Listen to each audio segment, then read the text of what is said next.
Should athletes get involved with politics? That's like asking, should a preacher get involved with athletics? Should a politician get involved with sports? That's a matter of opinion. There's no right or wrong about that. It's a choice. Personally, I don't have a problem with it as long as the athlete is willing to take responsibility and accountability that comes along with things sometimes that are said when we're talking about politics or religion, for that matter. How much are you willing to give up would be my question for LeBron. Like, how important is it to you, LeBron, that these race relations and what's taking place, or what's happened, over years now with the police? How important is it? And is it as important, or is it important enough for you to walk away from the game? That's what I was thinking. And it got me thinking about Muhammad Ali. And so what you're about to see is footage from interviews with Muhammad Ali as he was in the process of protesting and going to the Vietnam War. So enjoy it, and just think about if LeBron did it. Quite an athlete across from me. He used to be named Cassius Marcellus Clay Jr., and his business was prize fighting.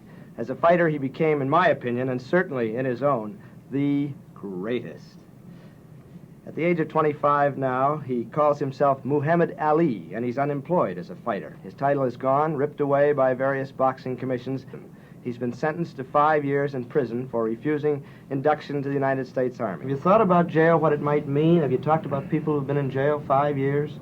I don't worry about jail. If I believe in Allah, I believe in Elijah Muhammad as the messenger of God, and many great men have to go to jail, and so I don't pay no attention to it. If the time comes, I'll just have to go. Boys in Vietnam are dying for what they believe, and I can't get on them for dying for what they believe, so I'll just have to, and they're dying to free foreign people 10,000 miles away, so I'll just have to suffer so that the so-called Negroes could be free, so they could have idol and the image they can look up to. They didn't sell them out. They thought they would weaken me and put fear in me by threatening me to go to jail and taking my earning power, and they won't let me work in America. The government won't let me leave America where I can work.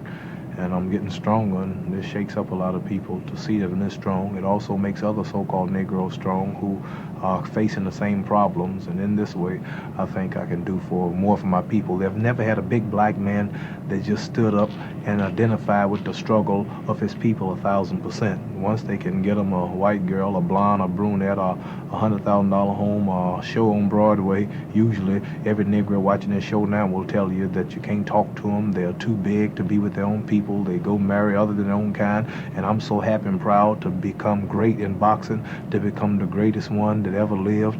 The greatest. You're still the greatest. Yes, sir, the greatest boxer that ever lived. I'm the first one that they had to take a title from in the history of all of the red, white, and blue American title. I'm the first one that they tried to make the world believe that wasn't the champion, and that never has been beaten. What about this title now, Ali? If you're in jail 5 years, can you come back and be the champion? Well, I don't know. I'm not really worrying about boxing. The more I'm in the spiritual works that Elijah Muhammad preaches, preaching the word of Allah, God, I forget about sports. I have nothing else to gain. I beat the best German they had to offer, the best that Canada had to offer, England, the best that America had to offer, 2-time United States Golden Glove champion, AAU champion twice, Olympic gold medal winner, defended the title 9 times, predicted the rounds on my opponents, wrote poems in poetic fashion, how they would fall, and I cannot go no farther in sports. And you've had a lot of criticism in the press, but people who lived with you and knew you knew what kind of person you were, and you enjoyed being champion. The people being around you and the notoriety and the celebrity, you enjoyed that. Do you miss that now? No. As I said, I can't go no higher in boxing There's no one I could beat who could get me more praise than being a boxer. Well, you're not too worried. Now, Bill Russell, whom you know, of course, who coaches the Boston Celtics here, I said to him 2 years ago, I said, it's a shame that this boy, who's such an attractive boy and such a fine guy and a good fighter, may wind up broke, like Joe Louis. And he said, well, that just shows that you don't understand. And he said, you just don't understand that's why we admire him so, is it because he's ready to give up everything for his religion. Yeah, I haven't go around and do this. And they don't equate you with Joe Louis at all. These people you're talking about, they spent money on white women. They set up bars, and they went playing pool and golf for $1,000 a hole, and they were known to make millions and millions when it wasn't no high taxes, and they were not hindered by white America. They were allowed to see.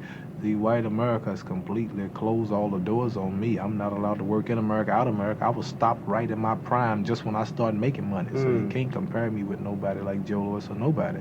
And I don't think we can compare you with anybody. I can, yes, and tomorrow I can go back to get the money. If I would only deny my faith, if I would only join up against my religion, I could easily go back to making millions. So I can always say that I turned this down. I didn't lose it. I turned it down. And I go out still with my head high. How do you stand now with the possibility of going to jail?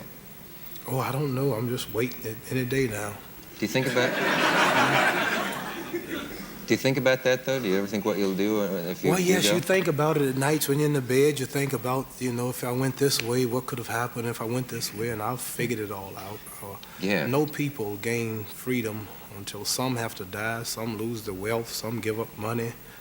And like I would say, the white race, when your people first got here, they didn't have these cameras and televisions and jet airplanes and air conditions and Howard Johnsons and Holiday Inns and Americana and Hilton hotels. They had to fight the Indians, watch their daughters raped and scabbed.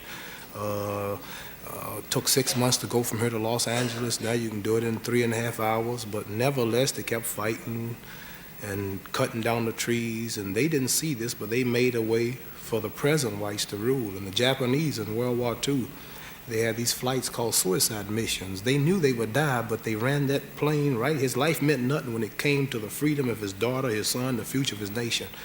And I would say, like the astronauts, 3 white astronauts almost got stranded in space, and their wives were waiting, and the children were worried because they could have been out there now, still in orbit. Yeah. But for the progress of white America in space, 8 astronauts died on the ground, and 3 almost not got back. But whenever people want to really make progress, some have to sacrifice a lot. And I like to say, white America right now is spending $30 million a day in Asia. Black and white boys are dying unjustly for nothing just to free somebody else. So why should I worry about going to little old jail to free my poor people who's been catching hell here for 400 years? What are you willing to give up? That's really what it comes down to. What are you willing to give up?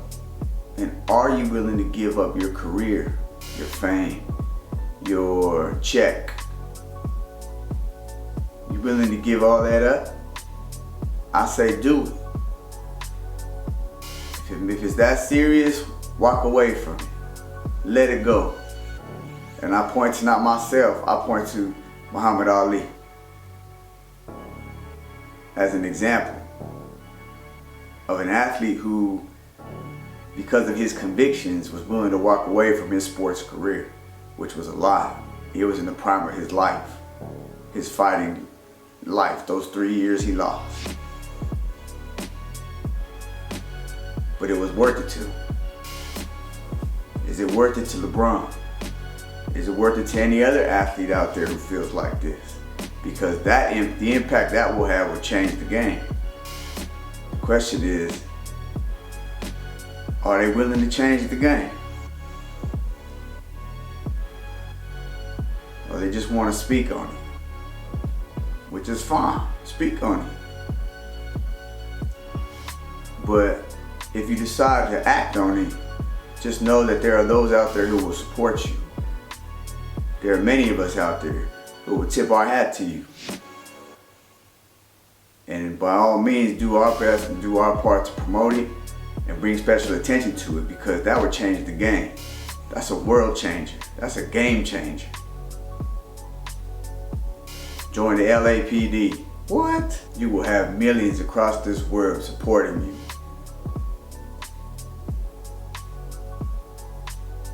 If you do that, the game changes.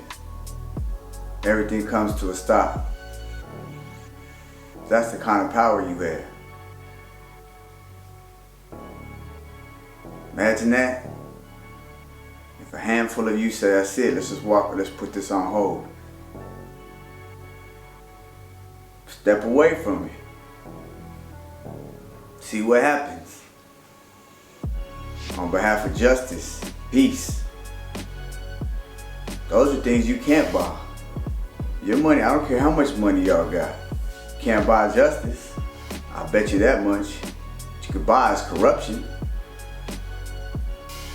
But you can't buy justice. And you can't buy peace. There's no price on it. It's not for sale. So therefore, how much money you have is irrelevant because you can't buy it.